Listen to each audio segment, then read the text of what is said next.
Okay, let's try to forget about the price and then think about the price towards the end. I'm Reivew and welcome to the channel.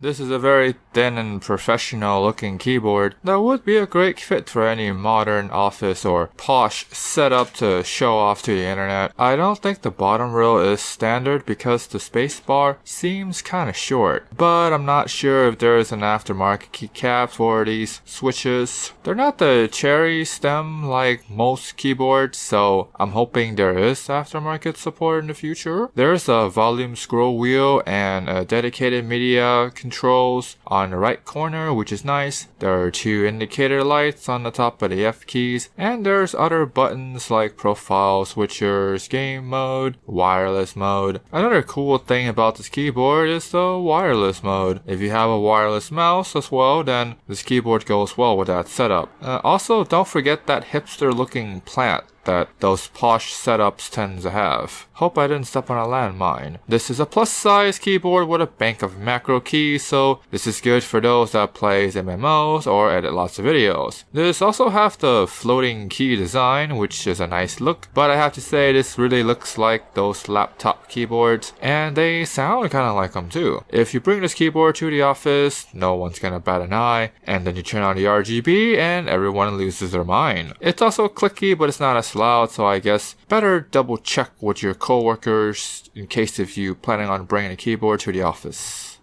This keyboard has the GL clicky switch, which looks like a box with two holes on them. The hard part is finding the aftermarket support for this switch. I do notice this switch is pretty popular with the high-end laptops and some other gaming style keyboards, so I hope there's aftermarket support. It says KO right on the switch housing, so at this point in the game, I don't think people think cherry switches are the gold standard anymore, so I guess this is not bad. But if you have a stigma with KO switches, then it might be painful to spend this kind of money and see KO switches, so it's really up to who you are. I don't know what switches are rated as. I'm guessing it's either 50 or 200 million or 10,000 billion if they want to be fancy. I believe for these mechanical switches you will get bored and switch onto a different keyboard, then the switch breaks. In terms of the switch feel, it feels really good because it's light to the touch, also clicky, and I like that a lot. There's a right amount of bounce back for like switches, and I can go pretty fast with this keyboard, so that's good. Anyways, here's what it sounds like.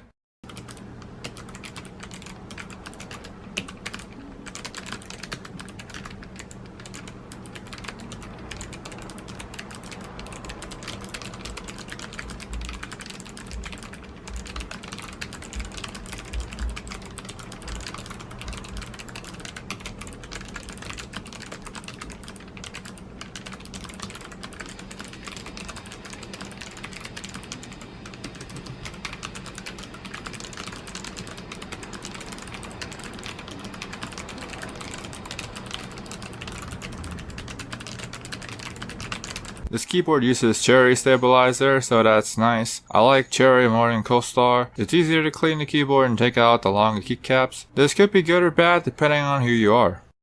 These are really thin ABS caps, so it might upset some of you for spending this much money on a keyboard. Then again, others will defend this keyboard and justify the thin ABS caps. I noticed that there are people that watch reviews after they purchase their keyboard, hoping that someone like me will say good things about the keyboard so they can justify the purchase. If this is you, then I'm sorry, but thin ABS caps for this kind of money is not good enough. I hope there's aftermarket support for these keycaps.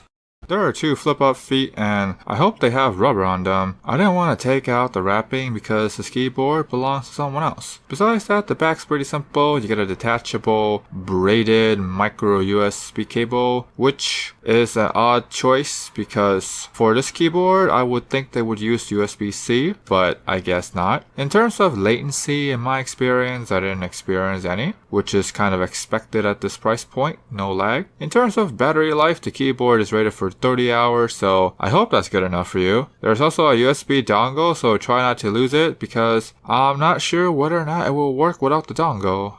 As for the software, it is expected for the software to be high-end because these expensive RGB keyboards, cables.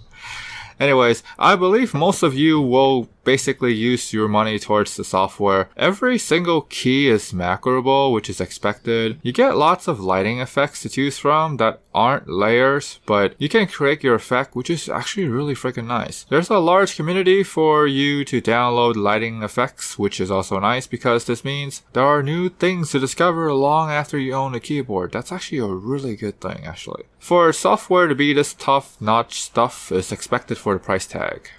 This is certainly one of those keyboards that you buy with emotion and you try to justify with logic. Then you head over to YouTube and find people that will say great things about the keyboard so that you can feel good about yourself. I gotta admit, you don't need this keyboard, but you want this keyboard because of the lighting effects and how you're able to create them. The switches are really fast, light and clicky, which is my favorite combination. The build quality is also really good.